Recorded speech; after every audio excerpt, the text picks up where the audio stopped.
Bom dia. O nosso quintou com pátria, hoje é quartou com pátria, mas muita atenção, né? O mercado, mais uma vez, né? Criando pontos de indecisão, Carla, e aí que a gente precisa estar mais atento, né? Na indecisão, a gente precisa saber agir.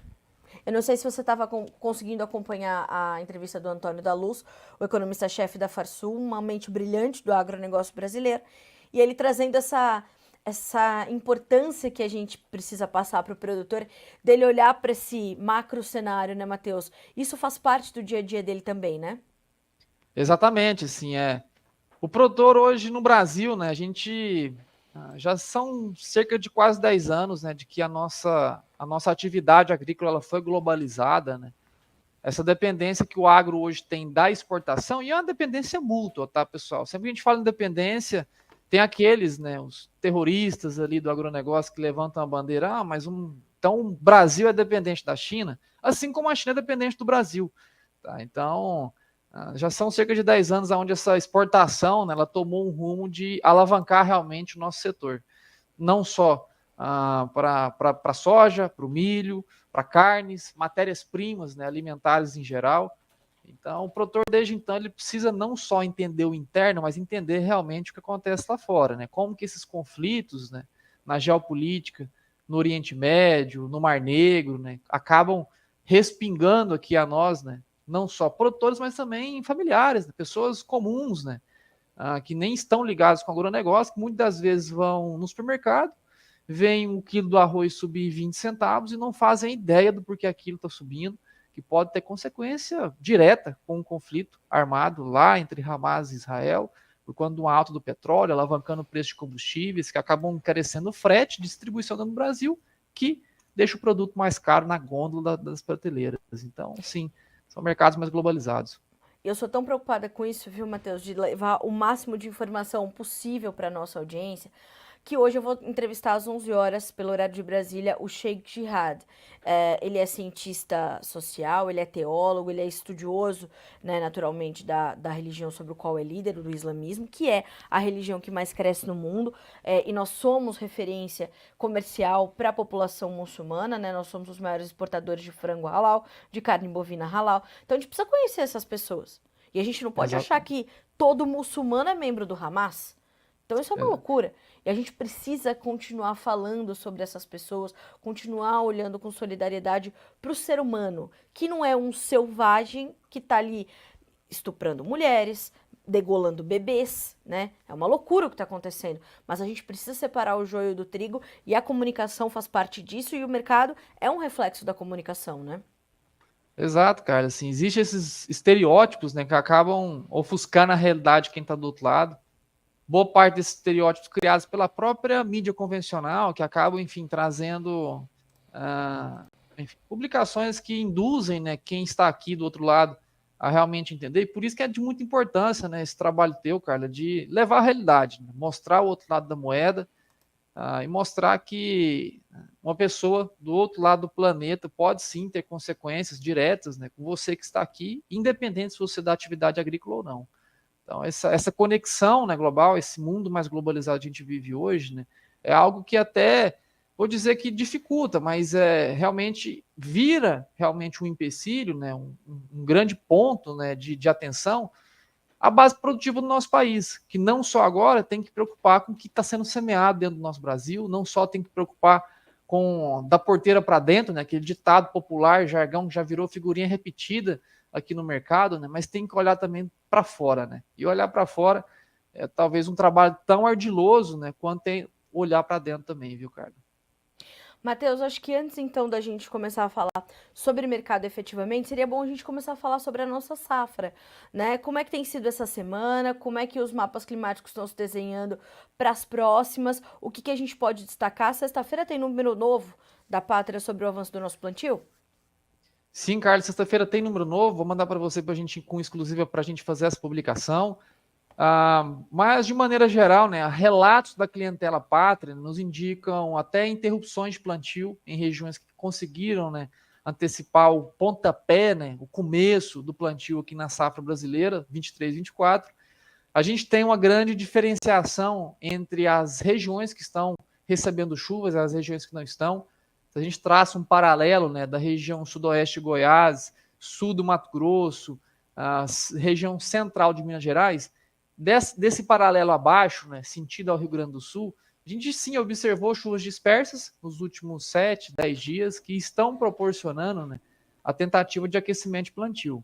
Agora, a região centro-norte, aí vai englobar todo o Vale do Araguaia no Mato Grosso, toda a região centro-norte de Goiás, noroeste de Minas Gerais, aquela região de Naí, também um polo, né, agroindustrial muito forte hoje dentro do estado de Minas Gerais, juntamente com o oeste da Bahia, Maranhão, Tocantins, são regiões que estão muito secas.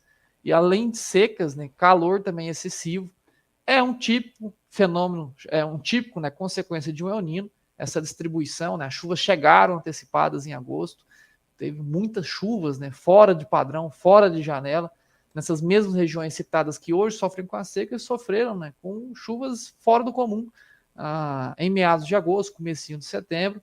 Então, realmente, tá disparelho, tá, cara? A gente espera que na sexta-feira, na atualização, a gente tenha ainda mais um distanciamento do progresso de plantio a nível nacional, tá? Não estou falando de geolocalizações, tá? Tive participando, palestrando no Mato Grosso do Sul nessa semana e teve regiões do Mato Grosso do Sul que conseguiram avançar com o plantio de maneira mais agressiva. Porém, grande parte do Mato Grosso do Sul, que é, enfim, talvez a maior concentração, né, de produção naquela região de Dourados, a gente tem ali naquela região ainda, né, um atraso mais significante de plantio em relação ao último ano, em relação ao ano passado. Então a gente espera que sim, cara, nessa sexta-feira a gente tenha ali ainda mais um distanciamento de avanço, né, semanal nacional do plantio da safra brasileira 23-24. Matheus, como é que a gente entende esse caminhar meio disparelho ainda do plantio brasileiro, chegando à formação ou ao caminhar dos preços? Chicago já está começando a absorver essas informações, ou ainda não, ou são informações que já conhece e vai absorver de forma muito paulatina? Mas, terceira pergunta ainda, é semana de USDA, esses números vão ter, essas informações vão ter de fato pouca importância para Chicago nessa semana específica?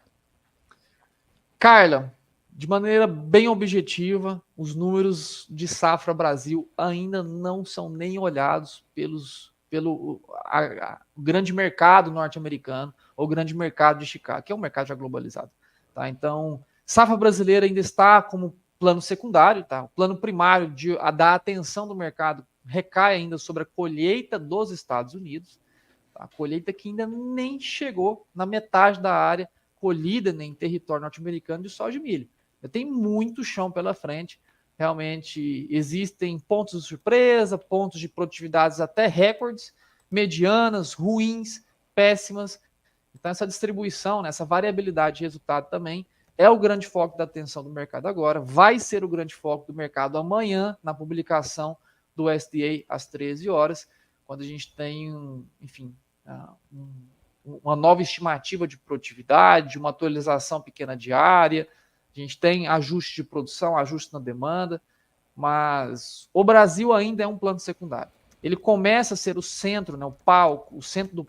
Ele começa a ser o protagonista do mercado, cara, a partir do final de outubro, começo de novembro, que é quando os Estados Unidos já completam mais de 75% da área colhida no seu território, e dali em diante, né, o mercado já entende que não há grandes surpresas a serem extraídas da safra dos Estados Unidos, e sim agora aqui no Brasil.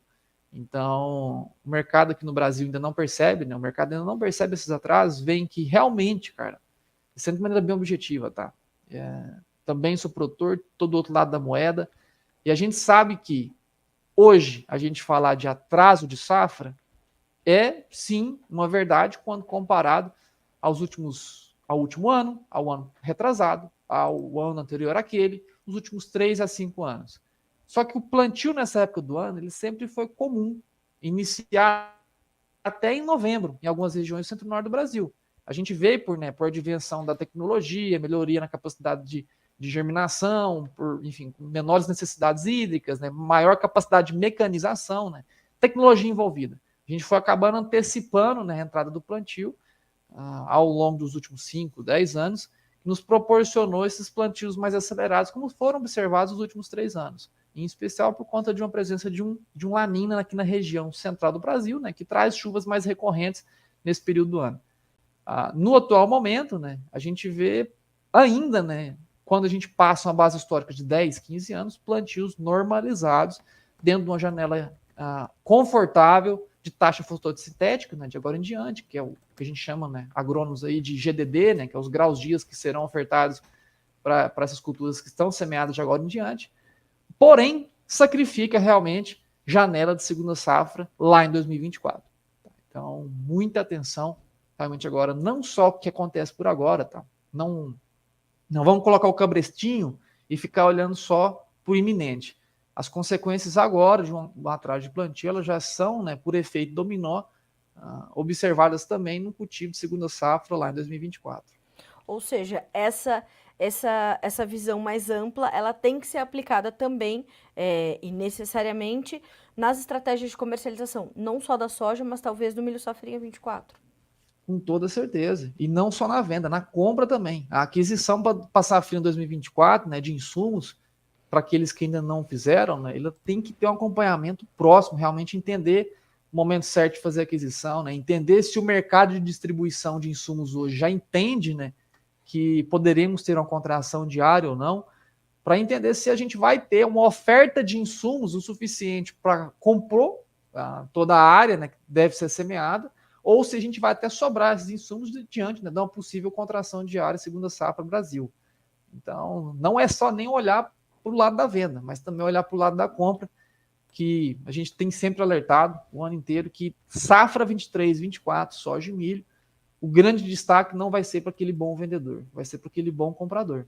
A gente já viu isso acontecer agora na soja, produtores rurais que fizeram aquisições, né, enfim, por conta da euforia, faltou talvez uma orientação mais precisa, né, faltou ter a pátria do lado, fez aquisições de insumos lá no começo do ano, pagou fertilizantes aí 30, 40, se não 100% mais caro do que foram exercidos em junho, julho, agosto, tá? E para a safrinha agora, segunda safra do milho brasileiro, a mesma inclinação. A gente vê muita euforia agora, em especial nitrogenados, algumas fontes de fósforo, né, que estão sofrendo também essa volatilidade com a presença da guerra, né, entre judeus e árabes, entre Hamas e Israel, né?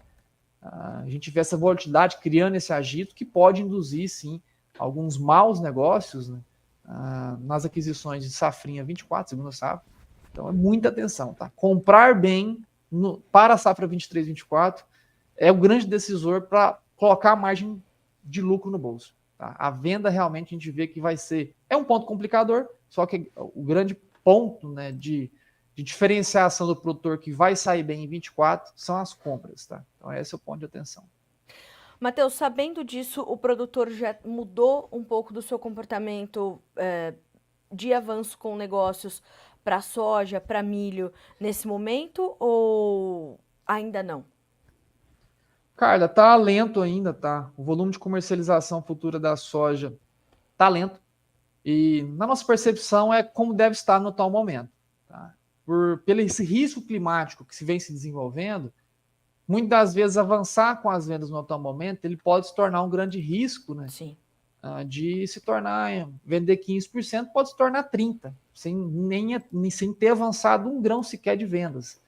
Por quê? Por baixa de produtividade, né? Quedas produtivas que podem resultar em preços melhores, porém, né, mais soja já compromissada na venda futura. Agora, carregar o grão até 2024, a gente pode ser pego também de calças curtas, assim como foram, né, a grande maioria dos produtores agora em 2023. Um excesso, né, um volume, né, excessivo de soja disponível para ser vendida, depreciou nosso prêmio, o comprador ficou de braços cruzados, sabendo que tinha soja sobrando para todo o canto do Brasil. Então, entender e navegar esse mercado nos próximos 3 meses é crucial. Esses próximos 3 meses, a retinha final de ano, esse último trimestre de 2023, é o trimestre decisor realmente de como se desenvolve a safra 24, como vai a safra no Brasil e entender se realmente potenciais quebras resultam em melhoras de preços ou não. Muitos diziam, Carla, lá no final de 2022, entrada 2023, que as quebras na Argentina, que os problemas do Rio Grande do Sul resultariam em preços ainda muito mais elevados da soja no Brasil. Só que esqueceram do externo, esqueceram da política cambial no nosso Brasil, esqueceram de como funcionam, né, a mecânica de prêmios no nosso país e foram pegos de calça curtas. Então, realmente, navegar e ser preciso na hora de avançar com as vendas diante da realidade atual nesses próximos 3 meses é um grande ponto de questão, a grande chave, né, que aonde a pátria vai estar atuando com muito mais precisão por agora, viu, Carlos? Então, Matheus, atenção. pois não. Ah, sim. Matheus, como é que a gente traz para esse cenário já incerto e meio arriscado o relatório de amanhã? Quais são as expectativas da pátria para esse novo boletim mensal de oferta e demanda que o USDA traz às 13 horas dessa quinta-feira, 12 de outubro, feriado para nós, não para eles? Carla, muito bem. No final do mês passado, né, tivemos atualizações dos programas, né, dos subsídios norte-americanos, que mostraram mais uma vez uma ampliação diária dos produtores que aderiram, né, às políticas, né, subsídios, que vai desde perdas de produtivas já confirmadas, vai de plantio não semeado, né, áreas não semeadas com grandes culturas, que é os PPPs, né, Programas de Prevenção de Plantio. Então, essas áreas, né, contabilizadas por uma agência, né, interna do USDA, elas ampliaram, né, na atualização do final do mês de setembro. Então, a gente acredita, né, que amanhã, no relatório do USDA, podemos ter reduções de área, em especial para a soja. Tá? As zonas de aderência aos programas de subvenção de subsídios, né, norte-americanos, né, foram, a grande parte delas, áreas de soja, tá bom? Enquanto que o milho também teve uma ampliação de área, porém, amanhã, correções de área e produtividades, viu, Carla? A gente ainda vê que sim, que cabe ajustes pequenos, tá? Não estamos falando nada de cortes agressivos, mas ajustes pequenos de produtividade, tanto de soja quanto de milho, cortando, né, os rendimentos diante realmente de uma safra desparelha. A gente vê, Carla, às vezes alguns, né, levantando, aí eu chamo até no jargão mais de brincadeira, né, dos profetas do apocalipse, né, levantando a bandeira de que nos Estados Unidos não perdeu nada, foi muito bem, falou, as coisas correram muito bem. Os Estados Unidos perderam 12 milhões de toneladas de soja, perderam cerca de 15 milhões de toneladas de milho sobre o potencial produtivo. Consequência de seca em junho, começo de julho. Foram 45 dias ininterruptos de seca em Illinois, em Iowa, o coração do cinturão. Então, assim, houve perdas. Não é catastrófico, nunca foi e dificilmente será no futuro. Tá? Os norte-americanos, como sempre falo, cara, nós estamos aqui conversando sobre o safra norte-americano 2023 já tem talvez 10 meses, desde janeiro. E sempre alertando, pessoal, cuidado, safra norte-americano não perde por seca, perde por excesso. Porém, a seca traz euforia ao mercado e trouxe. A gente viu lá 20% de altas em Chicago durante o mês de junho e julho. Tá? Então, as quebras, sim, elas são presenciadas, elas foram observadas, porém não são catastróficas.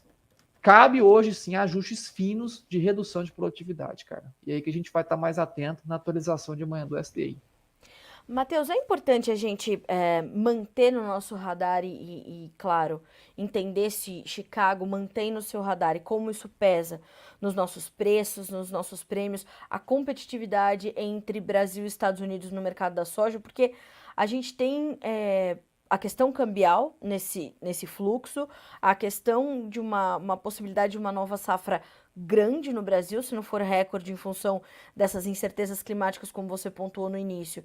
A gente deve ter um volume considerável para entregar ao mundo de soja. Essa competitividade dos dois países, essa concorrência dos dois países precisa se manter no nosso radar? A competitividade precisa, tá? Mas eu acredito que essa concorrência, né, ela devia se manter mais no radar dos norte-americanos. O Brasil já atropelou, em termos de concorrência por demanda, né, de soja e milho, os norte-americanos. Já são atropelados. O Brasil ele já criou, né, como eu disse, esse lastro, essa dependência asiática em adquirir o nosso produto que tem muito mais qualidade, temos mais volume, e temos mais capacidade logística de exportação, né? Capacidade não, temos o melhor canal logístico de exportação, né? Barateando o nosso frete em relação aos norte-americanos. Então, em termos de concorrência, o Brasil sai muito na frente, mas é muito na frente. Tá? Agora, quando a gente vê realmente questões da qual é a expectativa do mercado para essa nova safra do Brasil, o SDA já tem 2, 3 meses falando que a safra no Brasil, estimando, né, a safra brasileira a 160 milhões de toneladas. É algo que já está circulando realmente no mercado internacional, né, que vê as estimativas do USDA como as primeiras estimativas globais, né, para a safra norte-americana, para a safra brasileira, perdão, e vê em número de 160 milhões de toneladas para a soja. Então, realmente, o mercado já vê uma inclinação de que o Brasil possa ter uma safra cheia. A grande surpresa de agora em diante são os problemas climáticos, né, em formação. São muitas regiões, Carla, que hoje sofrem, né, com a falta de chuvas e com temperaturas elevadas, que está atrasando o plantio, vai atrasar mais, e que podem se tornar um problema na viradinha de outubro para novembro, caso não haja regularização de chuvas. Matheus, como é que a gente, ou melhor, a gente consegue trazer algumas referências de preços, base Porto, soja disponível, soja safra nova, para a gente concluir o nosso comentário e botar o produtor para fazer conta? Na hora, cara, eu vou até abrir aqui para a gente pegar preços em tempo real, como que está agora base Porto no Brasil,